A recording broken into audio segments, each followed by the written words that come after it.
Hey, everybody, and welcome back to another episode of the Lawyers in the Making podcast. I'm your host, as always, Nate Crespo, and today we have another incredible guest. He's a University of Illinois Chicago School of Law graduate and currently works as an attorney and counselor at Howard and Howard Attorneys PLLC. He's held past positions as a partner at Latmire, LeVay, and Fayok, and as an adjunct professor at the John Marshall Law School. Finally, he's also the co-host of the Podium and Panel podcast with past guest Patrick Eckler.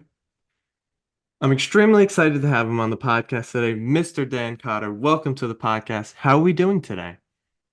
Nate, thanks for having me, and I'm doing great. It's a winter wonderland out there, but we didn't get hit too bad in Chicago, and just excited to be on with you, and glad we connected. So happy to I, be I here. am glad we connected as well. I've been very, very excited for this episode, and I hope I said that the past position law firm right. I always get scared when I'm reading those words. But Someone asked me, someone asked me the yesterday because we were over at the Chicago bar for nominating, and one of the people nominated for the nominating committee was a young lawyer that's over at Latimer LeVay Fayok, and they asked about how to say that as well. It's one of those words that every time I've ever had anybody, they're hesitant to say it because it could go wrong. yeah, this certainly isn't the first episode. I'm asking the person if I said something right every time. It's a scary moment for me. But Dan, before we get started, can you tell the audience a little bit about yourself? Sure, yeah, I'm an attorney. This is I'm entering my 29th year. I uh, I post a lot on LinkedIn about a couple of things, law and cyber and privacy. But here at Howard and Howard, I practice corporate and transactional law with a heavy emphasis on insurance, regulatory, and transactional, and also a heavy dose of privacy and cyber. Like I said, I've been a lawyer for 29 years. As you mentioned, I graduated from UIC, formerly known as the John Marshall Law School. A long story behind that of the name change, and people were petitioned to change it from John Marshall. But was an adjunct professor for several years before I became Chicago Bar president, and try to be involved in a lot of different things, including the American Bar Association, and including with law students and young lawyers and mentoring. Yeah, so definitely looking through, doing some research before we came here today to do this podcast. You have a lot going on in your life, and I love that. You're a very busy man. I wish to be a busy man like that one day myself. But going back into your career, because I always find in researching for guests, I said this last episode, and probably said this the episode before, but it's becoming a trend where people really do have interesting paths. It's Yeah, never the traditional, it's never from college to law school. There's always some gaps, there's always something that happened. Now, you graduated from Monmouth in accounting, and then you became an accountant at CNA. So, you know, from there, you then went to the University of Illinois Chicago School of Law. So, can you describe that experience and starting from accounting and then deciding to go to the law? sure, absolutely. And yeah, I was when I was an undergrad, I from day one, unlike a lot of students, I knew I wanted to be an accounting major. Thanks in large part to a baseball coach and a accounting teacher at my high school, Gordon Tech. Quick aside on that, Red Miller was his name, and he was a baseball coach. He was also kind of a disciplinarian. There was the Addison Snack Shop, which the acronym was the ASS, across the street, and we weren't supposed to leave campus, but kids went over there to smoke, play pinball, and do whatever.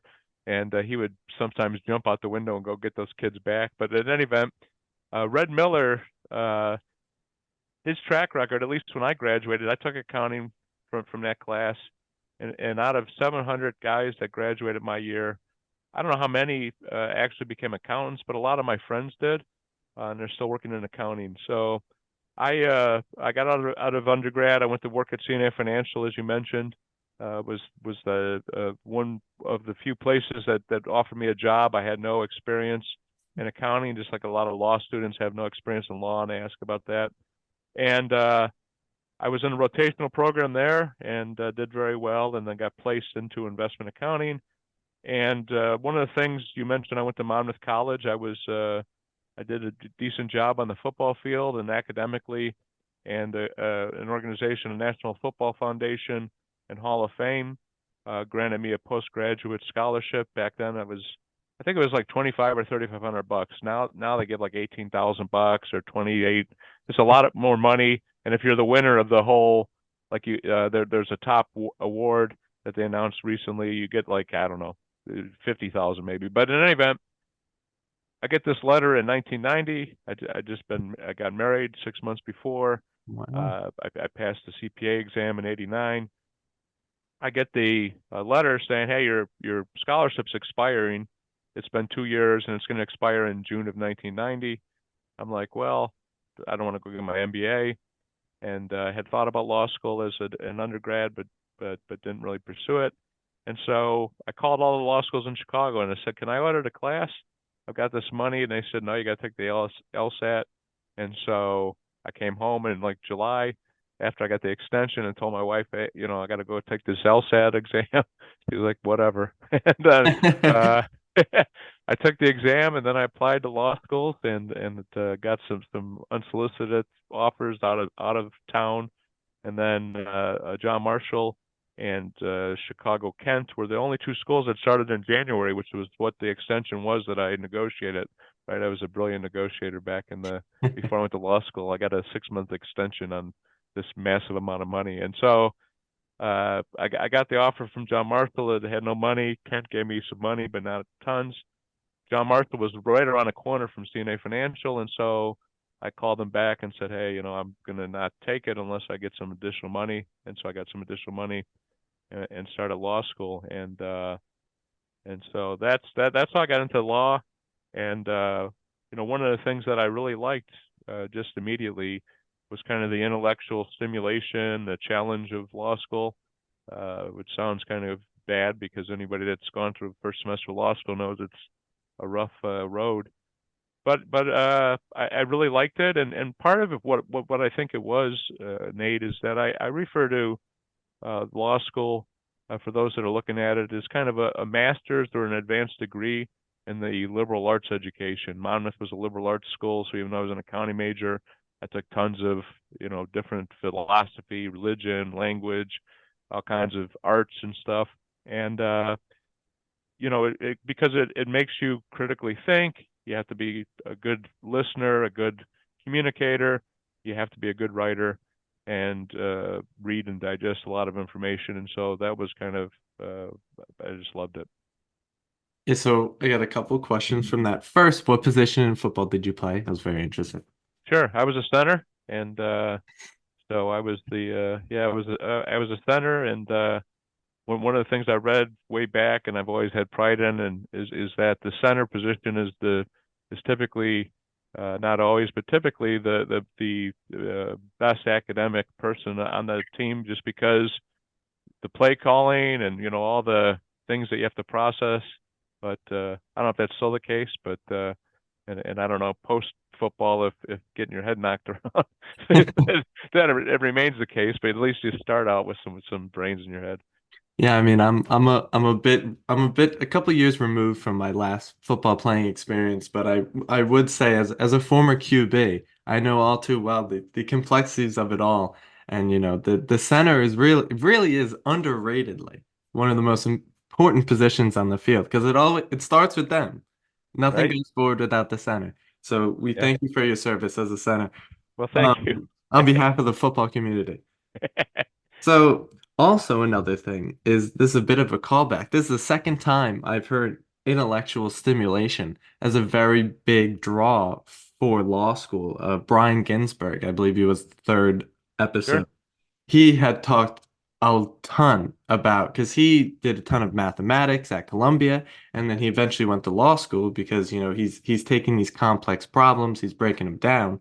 But he found the law was a bit different, where there was no defined answer at the end, and he really, really, you know, just enjoyed that part of law school, and clearly it was a big enjoyment for you as well. So let's talk about law school. Let's get into the first year. I always say it's very traumatic, but how was that first year for you? Can you describe it? Sure, it was a completely different experience. Again, I went to a small liberal arts school. We were very interactive, but it wasn't Socratic method. And the first day of class I think was Torts one, and we had Craig Peterson was his name, and he was a very good professor, but became known as one of the smiling knives. I don't know if you guys use that term, but back then it was these professors, and I don't know if that phrase was common, but at John Marshall and others I met would always talk about the smiling knife, that they were very kind and friendly, but if you weren't prepared or if you know, on your exams, they would just torch it up. Um, and so my first night was Torch One, I think. The second night was contracts, and that was happened to be in 1991, the first Gulf War, and it was contracts. And our professor told us to go home and watch the news and catch up. He said that the law will be here, the cases aren't going to change, and it just I enjoyed it, but then we got the finals, and the just intensity of it, and going to school, working full time at CNA. I was an accountant, and so you can imagine January when I started, January of 1991, I started. That was the closing part of the season. By then I was in investment accounting, and so I would go to class on Saturday mornings, and then I'd go directly over to CNA Financial and work on the financials and the investments, and I'd learned to program a certain language that only one other person in the entire CNA Financial at the time knew. And so I'd go over there, we'd work on that all day. Then I'd go home and do homework and, try to be with my wife and her family. So um, it's intense, right? It's a different thing. And I'll tell you, prior to the first semester, we got a bunch of stuff for like preparation and reading, and it was so foreign to me. I had no lawyers in my family. I don't know if you do, but I had no lawyers in the family. I didn't know any lawyers. And so some of the stuff on top of the pages, these abbreviations, 315, NE 2, 596. I'm like, what in the hell is all this stuff at the top of the page, and Westlaw keys, and it was just so much to absorb.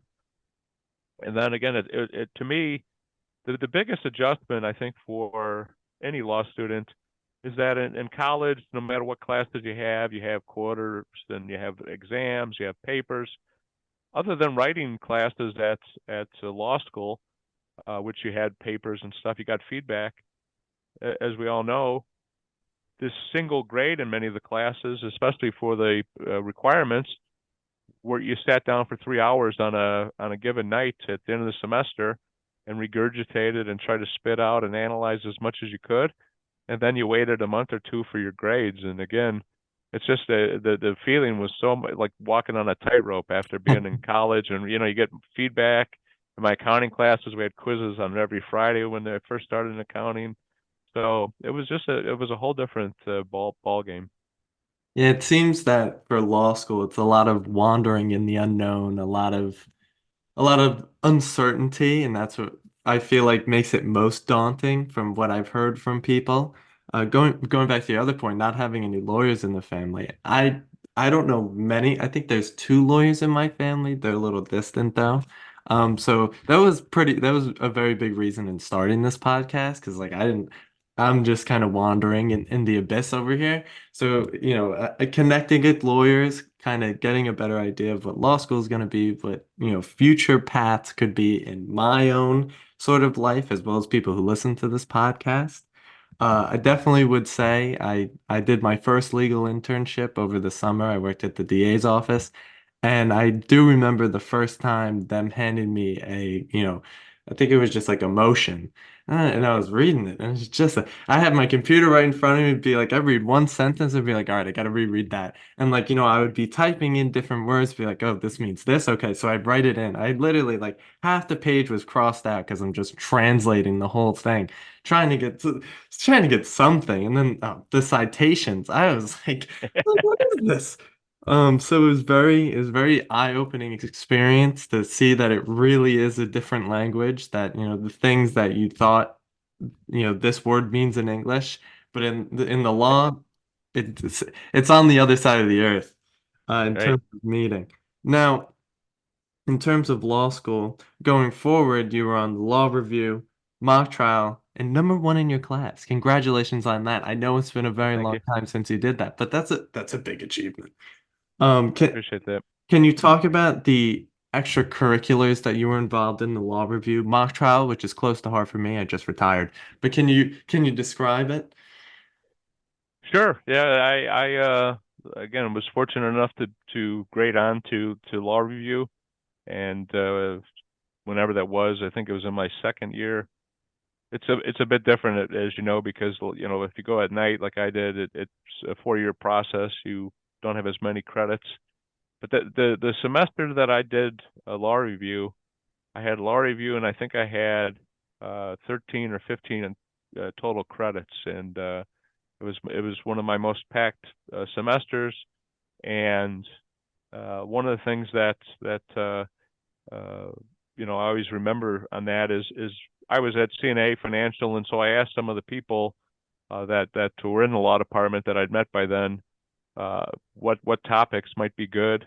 And one of the ladies that handled the investments and a lot of the investment related stuff, she gave me a thing about the savings and loan crisis, and somehow stepping into the shoes of the insured and the bank, and so it sounded like a great topic. And then, like any law review article, after about you know 2 months with it, I was like, I just want to be done. Right? And like, it was a brutal process, but it was a great experience. And I tell students, it's like being a Boy Scout, I guess, in high school, or it's one of the few things that a law review, when you look at firm websites, when you look at DA, when you look at judges, anything, the one thing from law school that they have on is moot court, mock trial, and law review. They have some other stuff, but those are the really big things.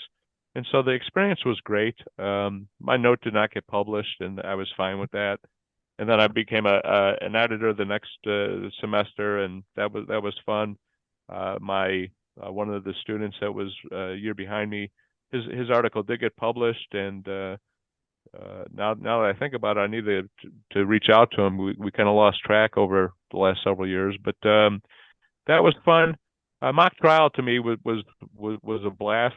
Um, I didn't do moot court, but I did a mock trial, and it was really just a great experience to get you used to, like you said, the emotions and stuff. But just class and stuff, it's one thing to be a question and stuff, Socratic method, but being on trial and like having to think and be on your feet to object. There was one instance where the witness said something and I was late because I was trying to process something, or my co-counsel was telling me something, and I popped up and objected, and the judge said, too late. It's already in. But those were good experiences, and I always tell law students, do whatever you can on those fronts, because again, they're differentiators.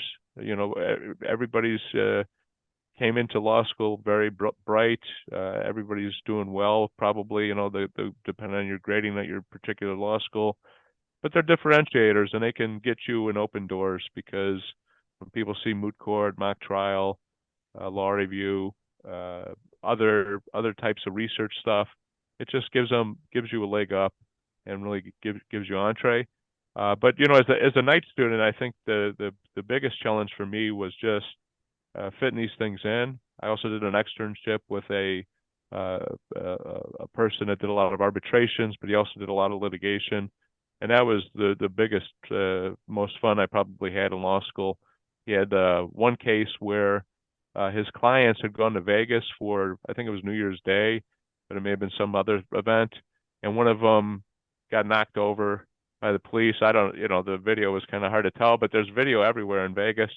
He got knocked over a mailbox, and then he was he eventually appeared his client, I think, on Maury Povich or one of those shows, you know, where and it was so I got to go out and watch the taping, and you know they had him like rewalk and do the stuff, like those shows of crime, and like it was kind of ridiculous, but those were good experiences.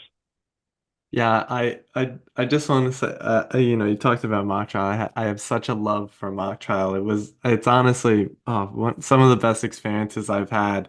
It's a ton of preparation, Yeah, especially I don't know what law school mock trial is like, but college mock trial, you're getting 12 to 13 page affidavits. You got yep, to go through all of it. But my big goal, because I only started last year, but then this year. I became a coach, so I was a lot more involved. Unfortunately, though, I had to retire. I have a lot, it was like I had a lot going on. Something had to be sacrificed, and right. unfortunately, it was Montreal. But a very big thing in my experience was like going from notes to no notes. I know it's a very crucial thing in mock trial. All the judges always talk about it.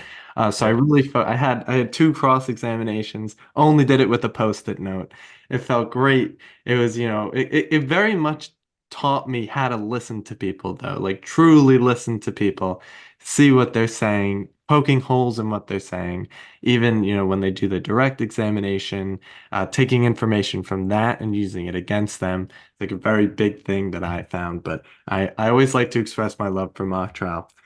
Now, in your time in law school, you actually became a paralegal at CNA Insurance, which I thought was amazing. How did you do that? I have to ask.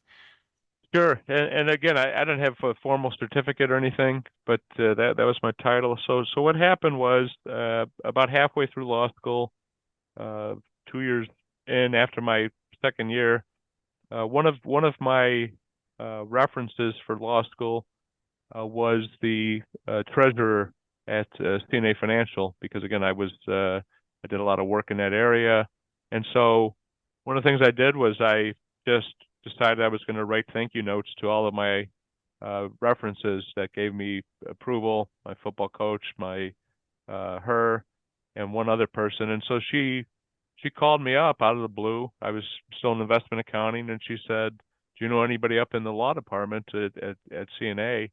And at that point, I really did not. And so I said, no, I really don't know a lot of people up there.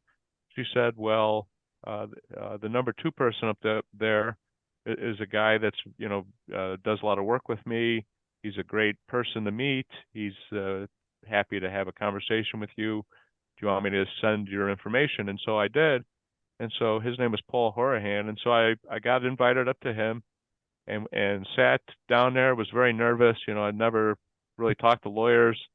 And other than as an aside, when I was in investment accounting and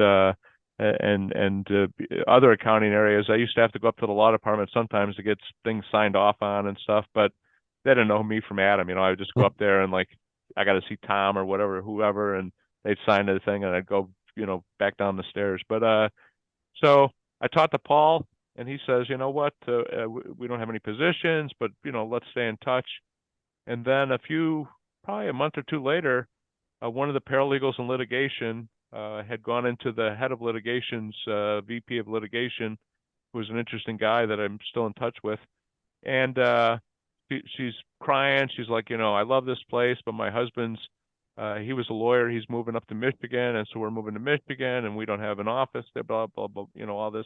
This is back in the early '90s. So he like again, very interesting guy. While she's in there, kind of telling him that she's leaving, he calls me up and says, "I'd like you to come up tomorrow morning. There's an opening in my area." I don't know who he was, so I go up there the next morning, and there's two ladies in the room, the other two paralegals of the litigation group, and it was one of the most brutal interviews I've ever had in my life because I didn't know the story at the time that Amy, the one that was leaving, had told them, and Tom said, "Oh, I got the perfect replacement for you." And so I go up there and I'm interviewing with these two, and they're like, what do you know about law, and what do you know about this and that? And so I I'm thinking, well, I don't have any chance of getting this thing, right? So and then my phone rings a couple of days later. It's the head of litigation, Tom. He says, "I've got good news and bad news for you." He says, "I'm offering you a job as a paralegal up here." I said, "Okay." he said the bad news is if you don't take it, your job in accounting's been eliminated. And the reason they did that was because they didn't want to open up the selection process for other people who didn't have the skills that like in my area and stuff. People were like, oh, I want to go up to the law and do some, So I said, I think I'll take it. And then there was a transition period. And the craziest thing with that was back in those days, there was no voicemail. There was these pink sheets that said while you were out. And my first day up there, I'm up there for like 2 hours. I get a stack of like 30 pink sheets, and some of them go back months and months and months. And so I'm calling these people. Sometimes it's attorneys, it's claims adjusters, and like I have no idea what they called about, and and sometimes they're like, I need to talk to Tom. Can you get Tom on the line? I go run those. I mean, it was crazy. And then, eventually with the two paralegals that were kind of harsh to me, we eventually became good friends. Sadly, they both passed away in the last several years. But and I went to the one's wedding, and it turned out okay. But and I found out the story of why they were so hostile at first, and so that's I was a paralegal for about a year and a quarter, my last year and a quarter of law school, and it was great. Yeah, that's very funny to me. The big transition from going from downstairs to upstairs was probably a little crazy. I would imagine, having to take that extra floor up just to get to the legal department instead of your formerly the accounting department you were No, at. it was more like 10 floors, but I used to walk the stairs, and then eventually I stopped doing that because like I said, when I was in investment accounting, I'd have to go around and get all signatures and go drop off copies.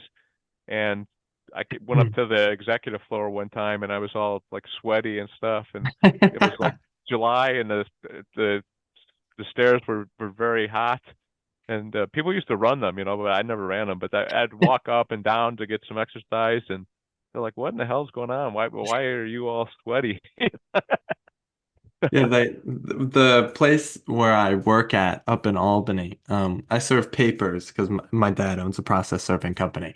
Um, and they actually have like a sign on every single floor in front of the elevators, and it's like they're having like some stair challenge, I think, in the office or something, and Really? it's like it says like, "Oh, why are you at the elevator? You should be taking the stairs." And I saw last time I was like, "Oh my God, I guess the elevator's broken." I thought it was broken. So I like start walking away. Some guy gets on the elevator behind me. I'm like, what the hell's going on? But so that was my stair elevator experience. Now, after being a paralegal, you became an associate at Lord Bissell and Brooke. Did I say that right? You did. You Oh, did. wow, look at me. Um, and then you eventually went back to CNA. You were the senior counsel. And as time went on, you were then the senior counselor at Unitrin? Unitron. Yep. Okay, there we go. And then, so I have to ask, all the job shifting. Can you describe that? Because Yeah, absolutely. And I've had to explain that over the course of my career, including when I interviewed here at Howard and Howard, almost 5 years ago now. Um, so what happened so I graduated, and again, I told you about Tom, I told you about Paul. Um, uh, I had tried to get into a law firm and wanted to be a litigator. Uh, my ultimate goal was to be a U.S. attorney, but that didn't work out because of family and a lot of other things, and I never applied. But so what happened was I again, I didn't do any summering, I didn't do any clerkships, any externships at any law firm. Never worked at a law firm. I had that one and a third or 1.25 years of paralegal service at CNA Financial, and so I was feverishly applying back in those days before computers and using good typing paper and going up to the library every day at 9 o'clock and typing for an hour, sending all these packets with all this postage on it to every firm I could find on Martindale Hubble. And my good friend from law school was a member of a social club in Chicago and on the insurance committee. A couple of Lord Bristol partners were on that committee, and he said, you should talk to my friend Dan. He's got an insurance background. He's been working for almost 10 years in accounting, or 6.5 years in insurance. He's got great contacts. He's a great guy. He's a really good student. And so I interviewed with them, and they said, well, again, we don't have any associate positions. We just made offers, and and so but it ended up happening is that again, Tom, the head of litigation, wrote a letter of reference. Hey, this guy's great. You should consider him. And so I got a call, and I got hired at Lord Bissell, which is now Lock Lord. If you've those listeners that may be more familiar with that name, they merged years after I left. But in any event, I go to work at Lord Bissell. I'm doing great things. I got because I had passed the CPA exam and had an accounting. First day I was admitted. The next day I went and deposed an alleged expert, and really tore him apart. And the senior associates like, that was great, but hold some back, like that was too brutal. And I ended up getting great experience. I wrote some briefs. I went and argued the briefs at the Northern District of Illinois and at the Circuit Court of Cook County. Was having a great time. And then what happened was I got a call from one of the paralegals that I'd worked with up in litigation, and she said one of the attorneys in a non-litigation position, her husband had gotten a job at Skadden Arps, and so she was moving to New York, and so there was a position open, and would I be interested in coming back? And so I interviewed at CNA, and it was a surreal interview because I went back and I interviewed for about 8.5 hours. It was the longest interview day of my life. And I interviewed with people that I'd worked with as a paralegal and had done substantial stuff with, and they were asking, like, where do you see yourself in 5 years, and tell us about yourself and your background. I'm like, this is crazy. And then so I got hired and was working there, and was Y2K general counsel and doing a lot of things. And then what happened was CNA, just like when I became a paralegal, was going through some pain in terms of downsizing and stuff. I got moved to the commercial group, and it was great. And people were interested in keeping me around. And then I got a call from Unitron, and the recruiter had called a bunch of people and said, hey, we got this insurance position just north of you guys, and anybody of interest? And my name came up repeatedly. The issue at CNA was there was a huge law department, and I just saw that I was going to be kind of in a position for a while, and so Unitron made me a nice offer. I got stock options for the first time. I went to Unitron and helped them build their property and casualty business from 600 million to 2.1 billion in 5 years. Did a major acquisition of Lumberman's Kemper. Did a lot of IT and a lot of other things, internal investigations and stuff. And then their sister company, Argonaut Group, a former sister company, they called me, and again, they said, we'd love to have you come here and be our regulatory guy. And I went there for 5 years. And then what happened was, I'd been in-house for 13.5 years. One of my good friends from Lord Bissell days had started his own firm, and he said, you should come with me and, do some regulatory stuff and do this transactional stuff. Most of his business was in Bermuda. There was some limits on what work he could do for one of the clients until we ramped up. And then I formed my own firm, Cotter. Tried my first and only jury trial in 2012, and then was looking for a bigger platform because that was a very small firm. And what ended up happening was a former Lord Bissell partner, again, Lord Bissell has a big kind of reach into these job transitions, was the CEO of a life insurance company, and he wanted to demutualize it and then take it public. And so I got hired there, and we tried to take it public, hit some snags, they weren't ready, and I left it. And then again, I knew some people at Butler Rubin, and again, they asked me to come on and do some regulatory work, and we again, went there. They settled a very large case. They ended up being in a position where they were kind of looking for a partner. And so I was looking. I went to Latimer LeVay, and a very good position. One of my mentees, who's now here at Howard and Howard with me, was there. And then he started talking to Howard and Howard about 5 years ago. Not quite 5 years ago, but pretty much. It was very early in 2019, and we came over with one other colleague from Latimer LeVay, and I've been here now for 4.5 years. And so so I always explain to people, the one thing I tell law students, I tell young lawyers, I tell people looking at job transitions is, one bit of advice I would give is if you're going to go in-house, or you're going to go into from in-house to private practice, be on a consistent path, because that middle in-house kind of was a derailment. And I mean, it was a great, because it gave me some skills and some things I hadn't done. I hadn't filed an S1 before. I hadn't demutualized a company. Skills that are valuable.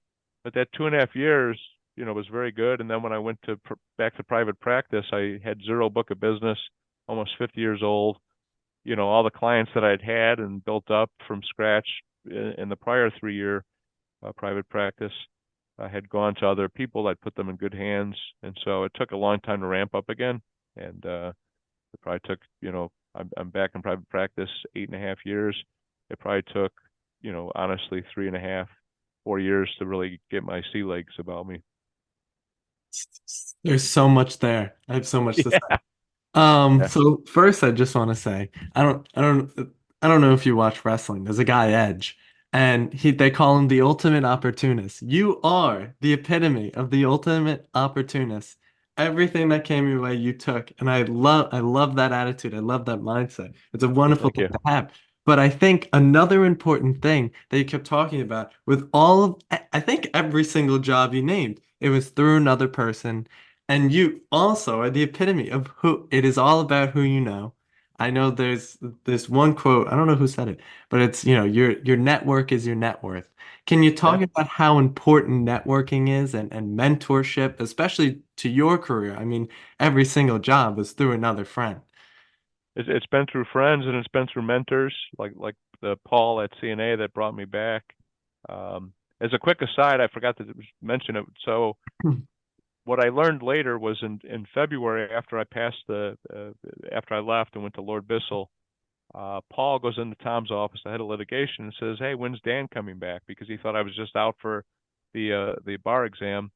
And Tom said, "He's not coming back. It's a great thing, you know.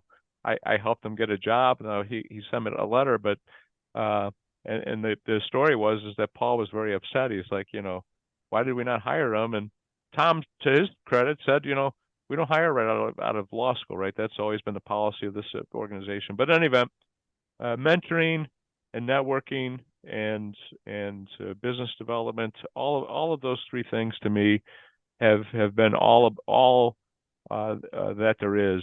A lot of my clients today are from a guy that who was a lifting partner of mine. He was a John Marshall Law School student. He saw that I was raising money for by powerlifting for charity. He's a was a national class powerlifter himself. We started lifting. He became an extern of mine at when I was at Argonaut Group. He then became a colleague of mine when I went to that law firm that my former Lord Bissell guy was on. He then became a partner of mine at the law firm when I established Cotter, and then he went in house and has been a great resource and a great friend. And I think one of the things I think we met on LinkedIn. I think the I can't say enough about networking and asking your network. I met with a young lady yesterday who's a law student at UIC. She posted some stuff you may have seen about growing up in poverty and wanting to be in big law, and a lot of feedback on that. But she was kind of talking about her externships and about some judges and stuff. And that was the advice I gave her: is reach out to that network and just stay in touch. ask questions, and if they offer, hey, if you ever need anything, please let me know.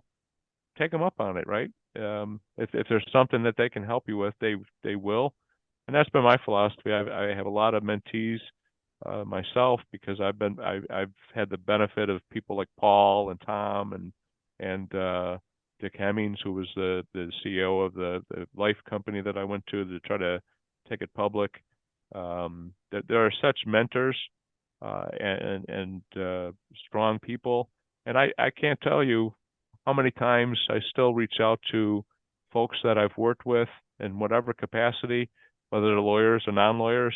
When questions come up from my clients, you bounce ideas. Hey, Nate, do you know about this? Remember when we did this? Refresh my memory of who I need to contact in Illinois or New York, or do you have the form? And it's to me, it's so important to have a strong network, to constantly build it. And one time I saw an article in the newspaper, and it compared networking to gardening. They said you have to plant the seeds, and then you have to pull the weeds, and you have to constantly, so that you can harvest the results. And it's like that with networking as well. Years ago, I came up with the thank you method of networking, and a lot of it had to do with staying in touch and keeping people apprised of what's going on, because one of the things you see sometimes on LinkedIn and in other varieties, sometimes I know with certain people in my network, when they reach out to me on LinkedIn or by email, I know that it's because they're looking at a job or something, because the only time I ever speak with them is then. And so, yeah, I can't emphasize enough, like you said, every job opportunity, every opening has been because somebody uh, reached out to me and said, hey, we have this position, you'd be great, or people gave your name because of the work you do and the reputation you have. Yeah, I think in my own, sort of short, very short networking experience. I don't know how long. It's only been like a year and a half since I really started going out there talking to people, keeping in contact.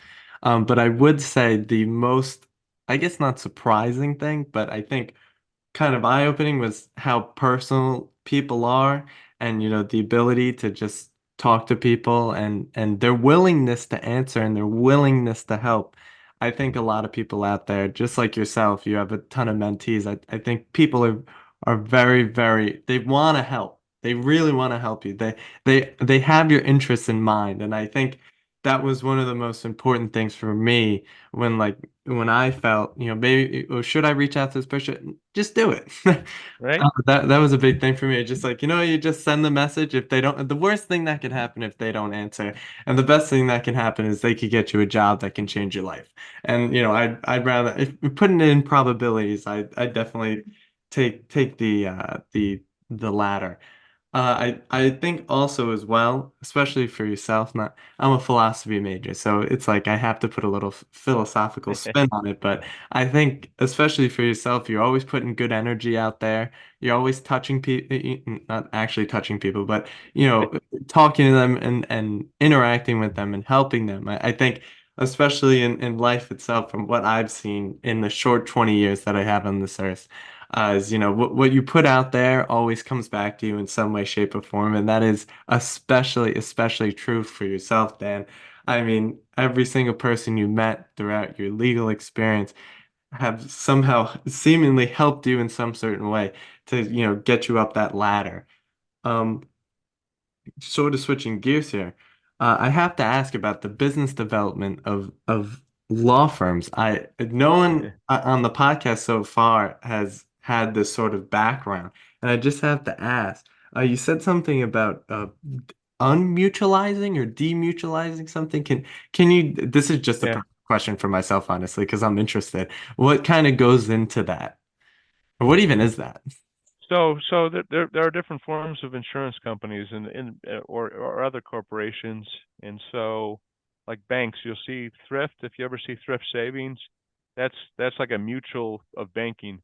What it means is that, in theory at least, and again I say in theory, a mutual insurance company, there's no ownership.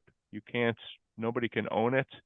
there's a big, and I say theoretically, some states like Connecticut and others say that the surplus belongs to the policyholders, right? So if they were to demutualize, which means taking a company from this mutual form where everybody's a policyholder and they have some interest, to a stock corporation where people own stock and can trade it and buy it. The um, the process of demutualization is you have to get authority. Like Illinois has a statute that says you can do it. It has a process.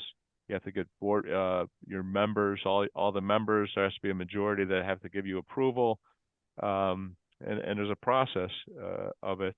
Um, but what happened? What really is that the kind of the not the founder, but one of the leading kind of brains behind demutualizations was the guy who was the CEO of the life company I worked at. He uh, uh, made a lot of money on bank savings and loans and thrifts when they converted to stock companies, and he saw how you can make good money on that. And um, so that's what it is. It's taking it from this kind of collective where nobody really owns it to a definitive ownership, and in a lot of ways, it allows the company to go public. It allows the company to get capital up from outside, and so that's what a demutualization is. And it's and there's been Illinois passed a statute, has a statute on the books.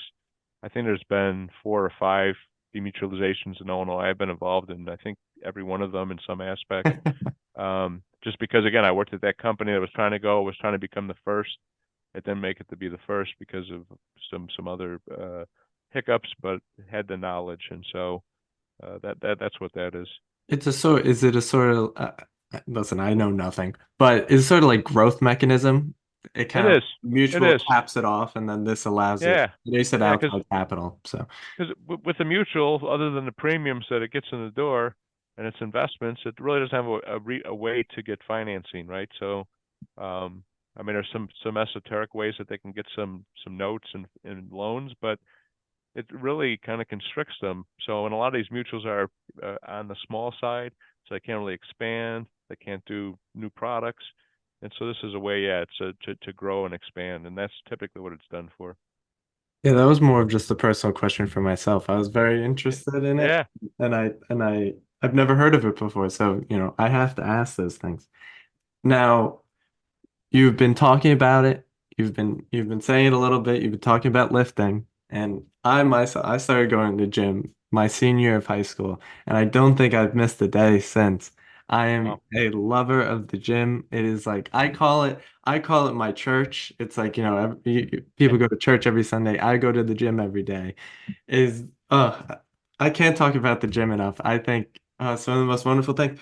But you had a couple lifting charity organizations. Can you talk about your lifting experience, I guess? Let's do that. Why not? sure, sure. So, uh, uh, about 10 years out of undergraduate, like I said, I played football. I went back for my 10th anniversary reunion, and my coach and some of my other fellow linemen said, "Wow, you've gone the pot, Cotter."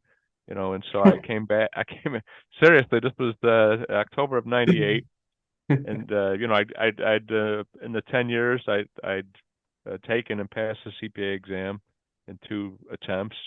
I got married. I had my first kid, who's was born in '97. Was working hard and just wasn't really exercising. Wasn't going to the gym. Didn't have a gym membership, and so I came home from that and I joined a gym.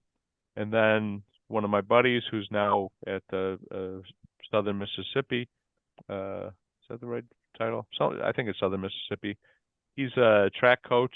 He was track coaching football and track back then, and he was a fellow lineman of mine and a shot putter and really a phenomenal athlete.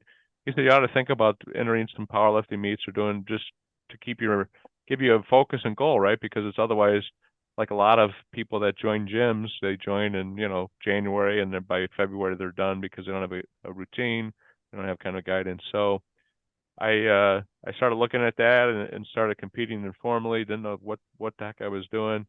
And then in 2000, I decided that I was going to lift for charity, and there was a group that did tutor mentoring under the Chicago Bar, and so I offered to do that, and so I raised like $2,000 that first time and competed, and then I met the guy that it became my extern that really helped coach me. That was like in 2005, and really became pretty competitive.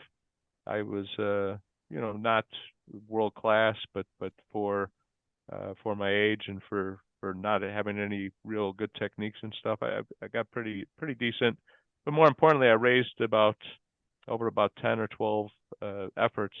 I raised more than $300,000 for Wow. inner city mentoring in Chicago, and proud. And the last time I did it was in 2019. I did a bench only meet, and I raised money so that the Lawyers in the Classroom project at the Chicago Bar could recondition the room and have like an office. And we didn't raise that much money that time, but I didn't really make that much of an effort for it. And that's and I haven't competed since 2019. I don't know if I ever will again.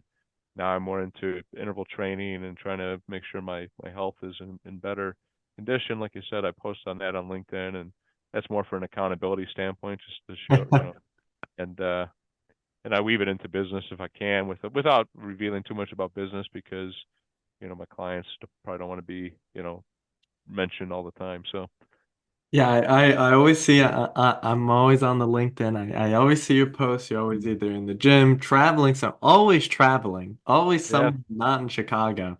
Um, I think I love lifting. I love going to the gym. It's the favorite part of my day every single day. I love it so much. I love the sauna. Oh, love the sauna. yeah, I used to love the sauna too. At that gym I joined right after I came back from the 10th anniversary, they had a great sauna, and the gym I'm at now doesn't have a sauna, and I used that was my favorite part after a workout. It's so somehow it helped like the healing process, right? The heat and like the muscles, got like all the toxins out, and like you said, it's funny you mentioned that it's like church for you, because the three lifters that I lift with, two are brothers and the son of one of them. Their first names are C, C, and D. And so the other day, Sunday, I sent them a note saying, "Hey, it's my hour of power CCD session," and that's what my youngest son talks about, that being his church. My lifting partner, my current lifting partner, talks about that's kind of his same thing. And like you said, some people go to church. That to me is, and it's just I like you. I'm glad it's back in my life, the kind of the gym piece, because it really is. It's just for me, it's mental cleansing, it's physical, it's camaraderie, it's good. So it's just all of that. It's one of the best environments I think anyone could ever be in. I know for a lot of people it's scary when you get in there because especially for myself. I remember the first time going to the gym by myself because initially I went with my brother and he really helped me out. So shout out Chris.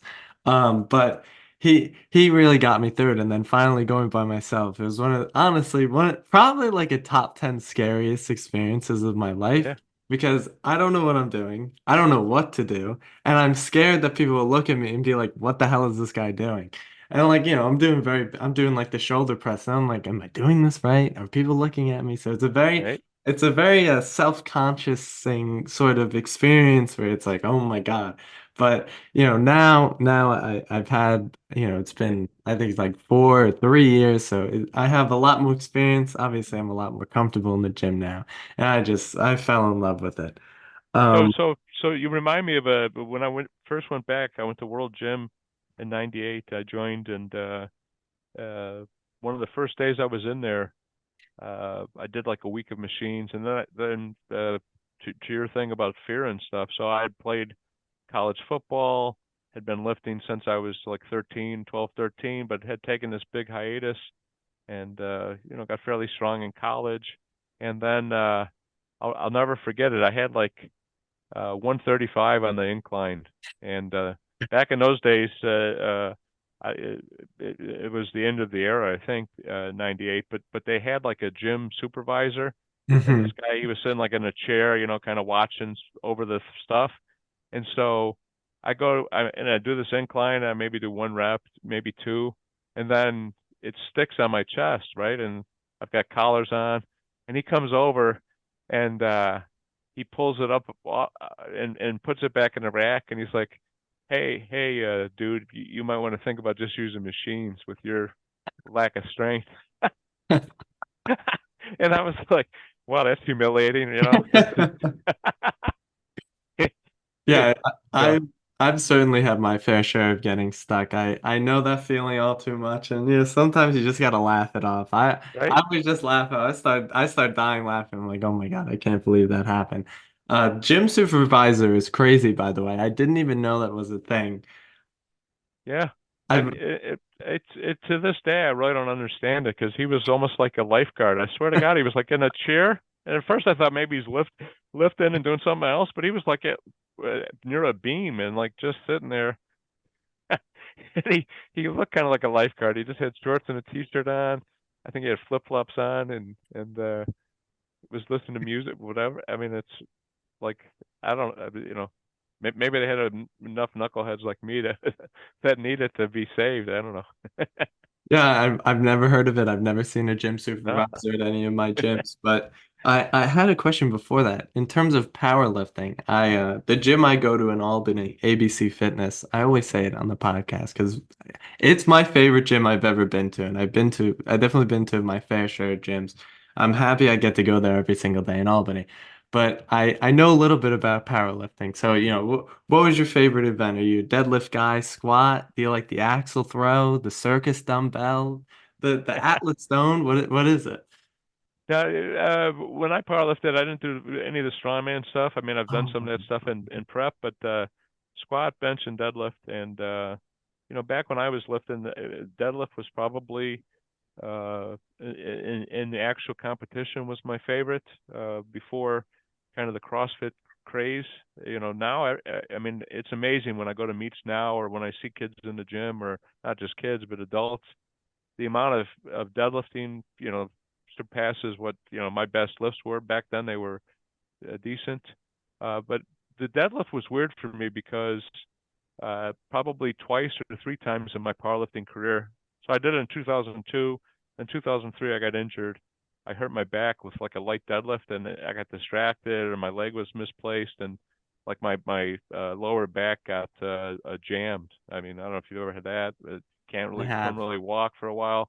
My family all told me to stop, and for a variety of reasons, I went back to fundraising and powerlifting. But um, the actual, my actual favorite for like workouts and stuff was squats, and I uh, I really like the squats. I think that from a full body movement, they're really good. Um, and then in college, I did we did a lot of power cleans for football, and I like those. But yeah, I never really did them when it came to because the powerlifting movements, none of them really do that. So yeah, so The compound lifts are crowned for you. I actually don't do any compound lifts, which is very interesting. I have a very regimented program. I get it off the internet, but that's it's fine. I think like the bench press really doesn't do that lift doesn't really do pure flat bench press doesn't do a lot. I mean I mean it does, but it's not. You can do a lot more with dumbbells and with isolation and with other muscle movements. Yeah, I mean, I'm not that I'm anti-compound lift, but especially with the flat bench, and hopefully my father doesn't listen to this because then there will be an argument tonight. I know that. But especially with the bench, it's just a big risk of injury, and that's It why I is. very much try to stay away from it. I mean, like, especially for your pecs, it's very risk averse. Or not risk averse, it's very risky. It is. You're coming down, you could tear a pec so Yeah. easily, especially if you're Yeah. doing too much weight. But that I'm getting very lifting controversial on here right now. I didn't mean for that. Because I know, especially with my friends, this is like we'll argue for hours about it. But I love the love for lifting. It's one of my favorite things ever. But one thing I wanted to talk about because I didn't get to talk about it with Patrick. We just never got to it. I want to talk about your podcast because I find it very interesting. I know you focus on the Supreme Court and Patrick does more of the Illinois Supreme Court and the district courts and everything about that. Can you tell me a little bit how you started that podcast, why you started it even, and how it's been? Sure. And I forgot that you had interviewed Patrick, so that's great. And Patrick and I knew each other from Chicago Bar and from other walks, and both been supporting the insurance industry and been around it for a long time. And we were in a pod on LinkedIn during COVID. These pods started where people would support each other's posts and stuff. And like in December of 2020, yeah, 2020, he sends me an email and says, "Hey, I want to start doing a podcast. Do you know anything about podcasts?" I'm like, I listen to them sometimes, but I don't know any of the services out there. I don't know what platforms you can do. I don't know anything about it. And then we started talking, and he's like, I want to do it about appellate cases, and I want to do this. And so we started investigating, and we got the equipment, and we started and got going. And we just this past Sunday was our start of our fourth year of doing it. Believe it or not, we started in 2021, the first Sunday in January. We do it every week. We typically cover three cases, and Patrick and Pat and I, we he picks the cases typically. Again, if you follow Pat Eckler, and for those listening, if you're a law student, any interest in insurance or civil procedure or a lot of things, he's an amazing resource of information. He covers more cases than we cover on the podcast. He's writing amicus brief. He's writing articles for defense journals and speaking and traveling and successful practice. But what happens is he picks the cases, or he'll send me a bunch of cases and be like, which of these cases. Then I usually draft the outline, the first draft of the outline, kind of randomly assign the cases. Sometimes I do two cases of the three. Sometimes I do one. A lot of times the format's just that. And like you said, we cover the Illinois Supreme Court, Indiana Supreme Court, Illinois Appellate, Indiana Appellate, Seventh Circuit cases that involve those two states, occasionally Wisconsin, but not much, and then the Supreme Court of the United States. And yeah, I follow the Supreme Court. Pat does now a little bit now too, more than he used to probably, and and we talk about the three cases, and then we predict how they're going to come out. We keep tabs on that. We have a rule of the week, which is again for law students, can be very instructive. We talk about not only Illinois Supreme Court rules of civil procedure. We talk about all these different rules. We talk sometimes about things that appellate lawyers don't want to do, right? Be argumentative or whatever. We talk about the hallucination stuff. We talk about all this stuff and we package that, and we get it out. And then we used to do it a lot more. We've got a couple of special episodes coming up, but we have special guests come on sometimes and talk about things that are related to a big case that's either before one of those courts or about appellate law in general.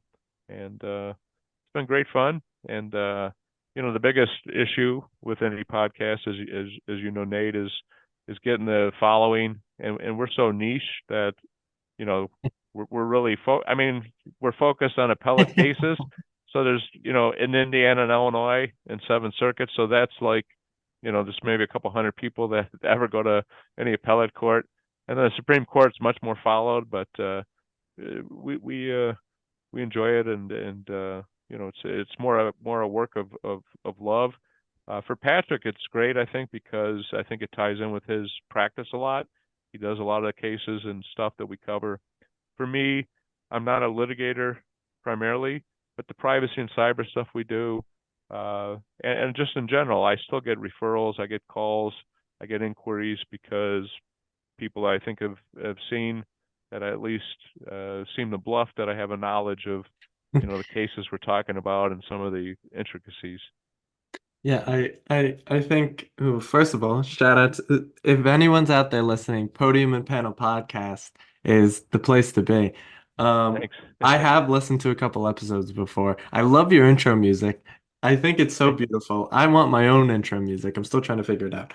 Uh, but I think something that I referenced with Patrick and I talked about on the podcast when I had him on, I referenced the Odysseus because you guys sort of have created this sort of roadmap of where the law is going throughout, I guess, the 4 years we've been doing the podcast. I know he told me that he had every single post and writing he's ever had on one Google Doc. It's like 11,000 pages or something. Right. And I just thought that was amazing because he can truly, truly keep track of what is going on and kind of reference back to earlier cases that he had covered and be Yep. able to do that, especially and just at a sort of surface level, just for his own work. He can always look back to what he wrote previously. I just found that fascinating. And I think it's really, really useful for really anyone, sort of in the Odysseus way to keep a log. I know, there's a lot He of controversy. What's it true or he not? But he turned me on a bit to that, and I wish I did a better job of it. I did do it for certain things like Supreme Court dates. I post on Supreme Court dates on Twitter and on LinkedIn or X, I guess, not Twitter. And I've done that. I was doing it for a while when I did mini book reviews. I do on Saturdays and Sundays, and then now I just type them right onto LinkedIn so I don't keep them. But Pat's the master of that. When you look at his post, it's not just a post about a particular case. He will reference that this is different than a different district in Illinois that decided on it or is consistent, and then he'll put in all the comments. Uh, he'll have links to papers he's written on it and presentations and other cases. He's just again, people always ask me when they have lunch with me, you know, how does he do it? And I I don't know. I mean, it's and he writes a column for the Daily Law Bulletin like I do every week. So I don't know. Yeah, I don't know how he finds the time, honestly. Yeah, Patrick Eckler, absolute machine, and really one of my favorite episodes that I had. He's an extremely intelligent human being, very, very nice person, and just Yep. great to talk to. I remember at the end of our episode, we talked about English football for like the last like 10 minutes. I loved it so much because, I love watching soccer. It's one of my favorite sports to watch. So, Yeah, you you're know, a big just soccer fan. just to know that there is a person behind all the lawyer talk Right. was wonderful to see. Uh, now, last three questions here. The first question. Now, I always say this is like a weird question because I just started asking it because I heard it on a podcast and I was like, oh, this is a great question. Now, throughout your day, what are the sort of things that you are consuming, not food? Just in terms of like media. So, what are you reading every day? Maybe I know you said you post on X, what are you reading on X, on LinkedIn, on Instagram? I don't know what else you have. What are the sort of things you consume throughout your day? Sure. My primary thing I consume during the day when I'm not doing work and reading other materials is LinkedIn, probably. Just from a perspective of people like Pat, yourself, Jonah Perlin. There's so many people on there that are posting good stuff, especially in this since COVID. It's just been a remarkable change, I think, in LinkedIn for the better. I get a lot of feeds in my thing, and I get them from all different types of continuum of views. So I get some very conservative feeds that I'll read. I'll get some kind of middle of the road feeds. I'll get above the law comes in my box. Uh, I get stuff from Crane's Daily, Daily, Chicago Business, Daily Law Bulletin. But I like to read a lot of stuff. And then, one of my biggest suppliers of information and sometimes things for my columns is my wife. She uh, she doesn't work, and she reads the New York Times, the Washington Post, a bunch of other online papers every day. Sends all kinds of stuff, on all kinds of topics. It could be hotels and or Starbucks and their online app, whatever it is. And I read those with interest. Um, I've got a couple of Substack subscriptions. Steve Laddick was one, who writes about the Supreme Court every day, and then his wife writes once a week, I think, or once a month in that column.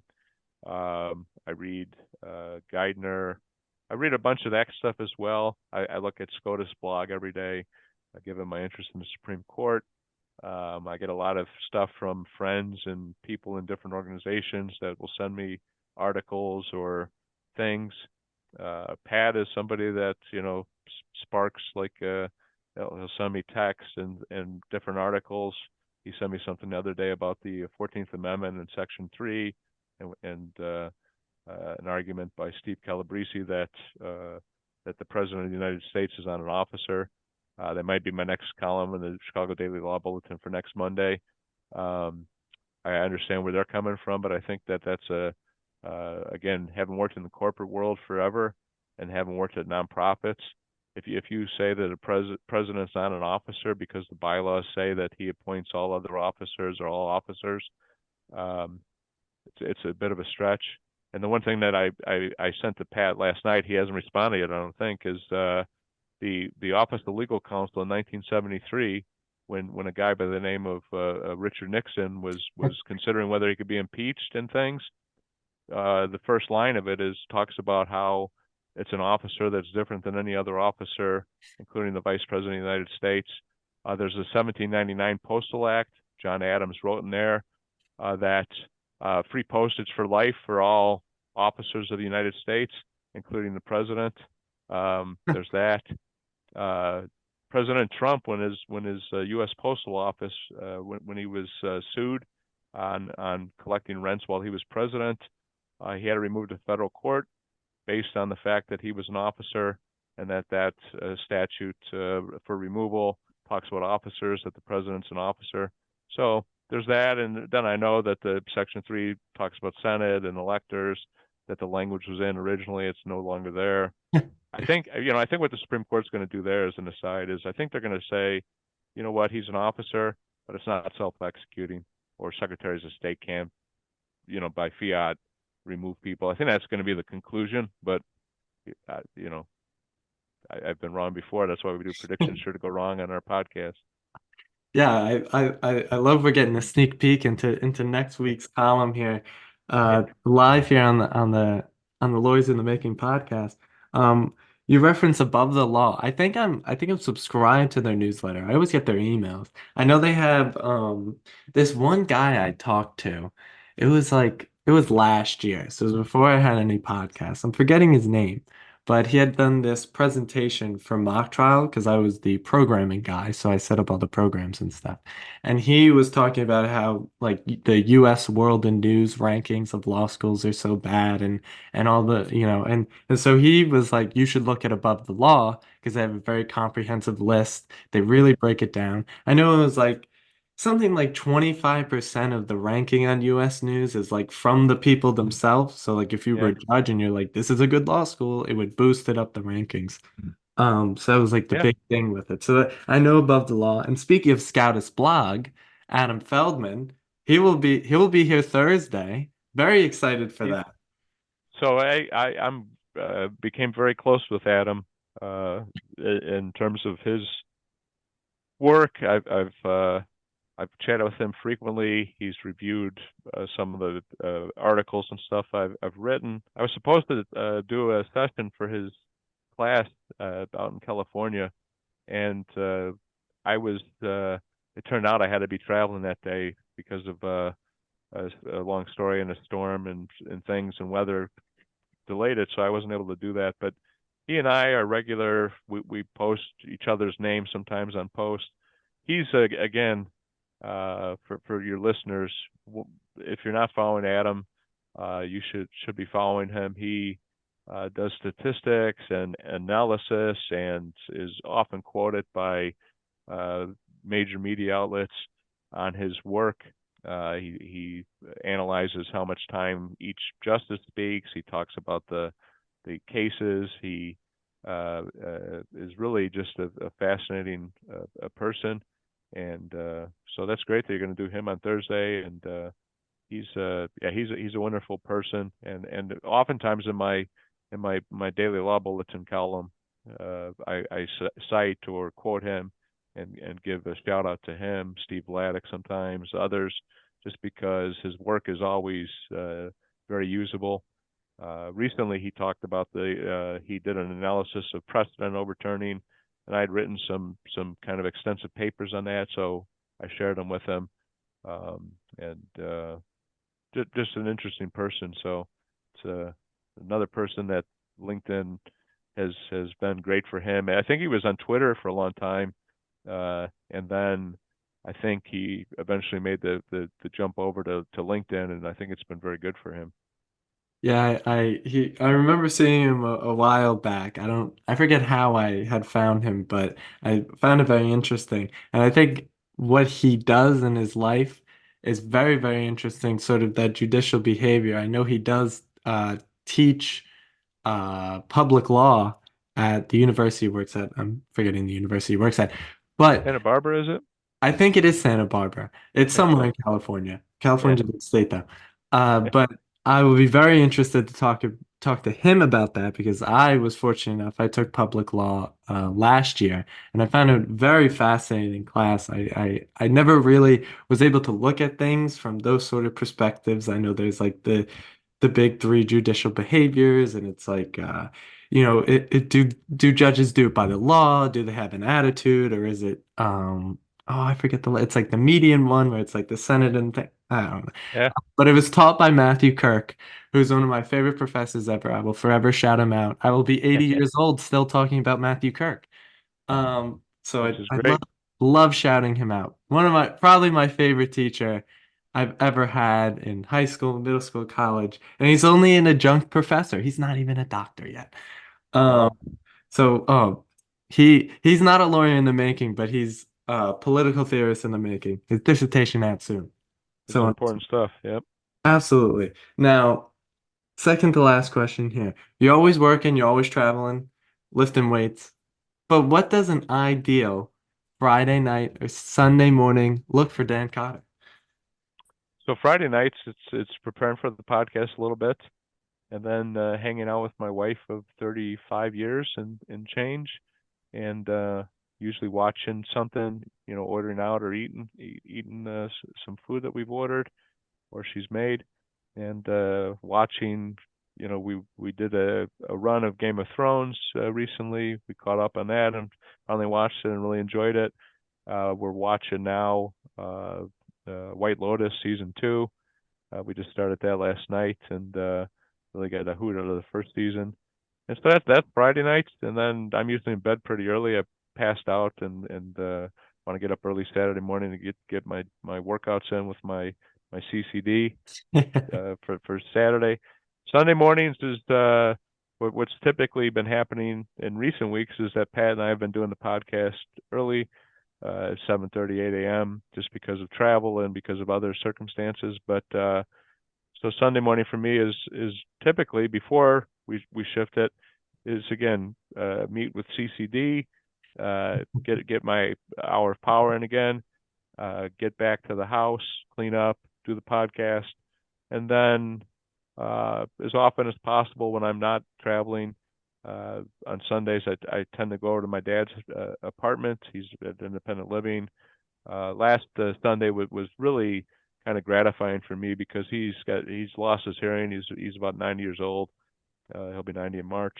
God bless, knock on wood. But I bought him for Christmas with my siblings some hearing aids online, and so we brought those over and tested them. And uh, when you're over with him, we watch football, we talk about whatever, and then I get home.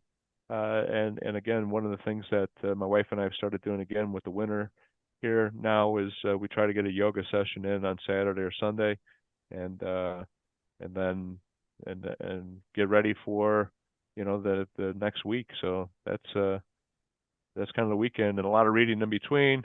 Again, I post those reviews and mini reviews. I try to read 2 books a week. Sometimes, I uh, one of the things Pat did for recently was he turned me on to the scheduling on LinkedIn, and so I'm a bit ahead for a couple weeks in terms of books, and a couple of them are actual lawyer books. One's Jay Harrington's, who I don't know if you've had on the show, but Jay Harrington has a book about selling yourself an hour a day. That the most valuable client you have is you, and so for business development.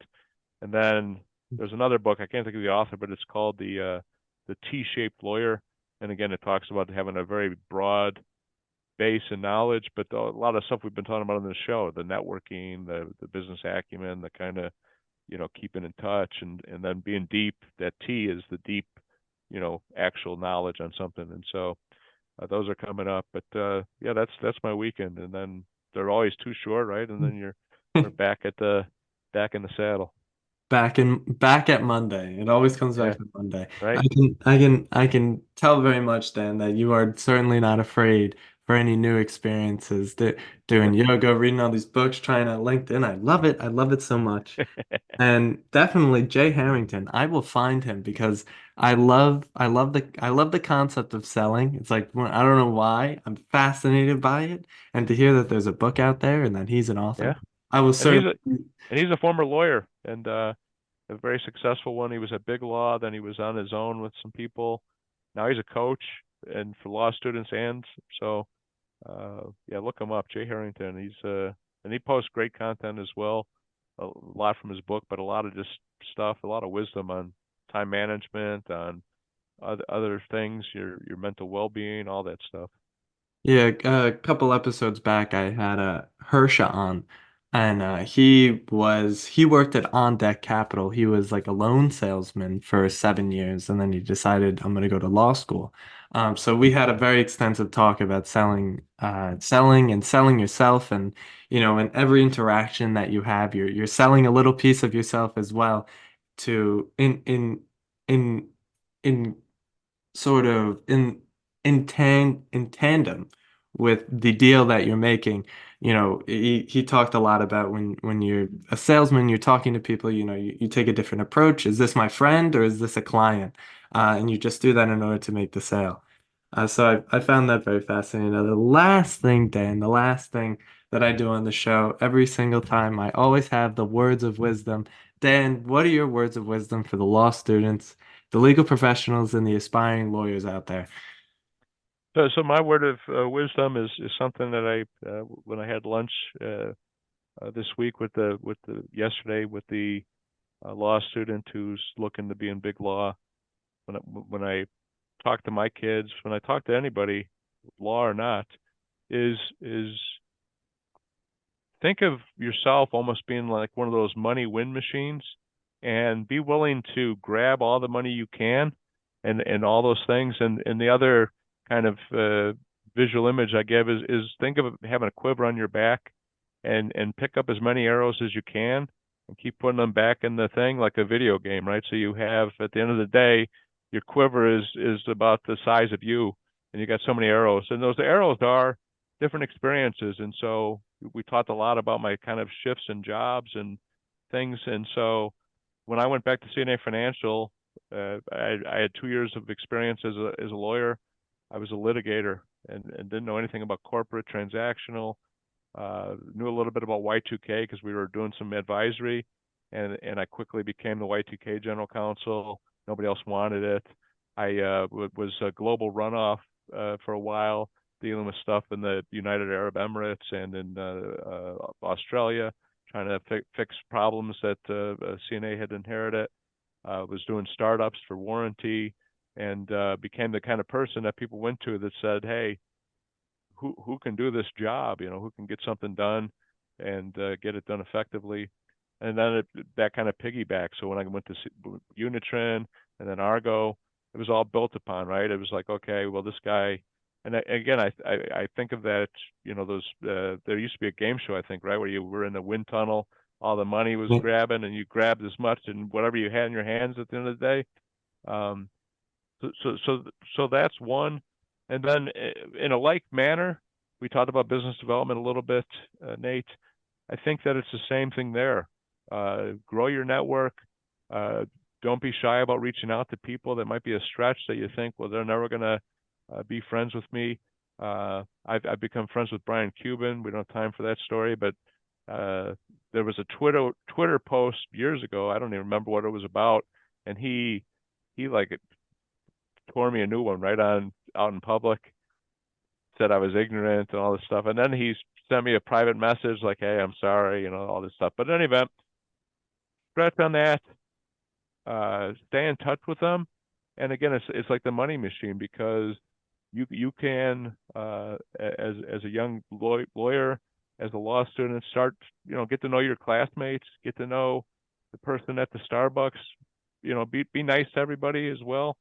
A lot of thoughts on that words of wisdom, but I think that uh, what it shows is again one of my biggest referral sources these days is a person he called while we're taping this. I saw on my phone his call come in.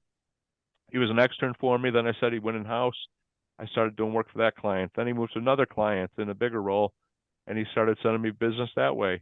And then he's introduced me to people that he's got no connection with other than he's having coffee or a beer. They're in his network. Dan's a guy. Dan's an excellent resource, and that will do you well because at the end of the day, in the practice of law or any profession, the the biggest value you can bring, in addition to having skills at what you do, is having a book of business that you can then leverage, negotiate, have security with. I can tell you so many stories of people that I've met along the way that were second chairs on big tobacco litigation or other things. And then when that's settled or whatever, they didn't have a position anymore, and they've been there for their entire career. So those are some words of wisdom. And again, uh, like you said, don't be afraid to try new things. Just like, one of the things I think that's uh, I compare it to these days is I wasn't a fussy eater, but I didn't eat a lot of I didn't eat like sushi for a long period of time. I didn't eat like raw tuna, sashimi. I didn't eat all kinds of stuff. And nowadays, I'll try almost anything again or try it for the first time, and it's just again it's opened up my palate. It's opened up, and you were like, why did I never try this? It's so delicious. So same thing with law. And finally, a word of wisdom, Nate, is if you're looking to get into a certain area, you asked about demutualizations. If you hear something, you see something online, you don't know what it is, or you want to know more. Again, like Nate said, most lawyers are going to be gracious, willing to. It doesn't cost anything to get on a Zoom, a Teams meeting. It costs very little to have a cup of coffee. Even a lunch is not going to kill most lawyers. Is they're willing to share that wisdom, and again, that gives you a wisdom base, and it could be that eventually you write papers with them or you work with them. So be open to all of that. Perfectly said, Dan. I could not agree more. And with the new experience, my Chipotle order is still white rice, cheese, and steak. My brother's girlfriend makes fun of my entire family because she's like, "You guys are so very, very foundational. You don't get away from what we do." But that's just my Chipotle order. I like doing other things as well. Don't worry. But that's the pod. Dan, thank you so much for doing this. I really do appreciate it. And for everyone out there listening, thank you for tuning in, and I will see you in the next one.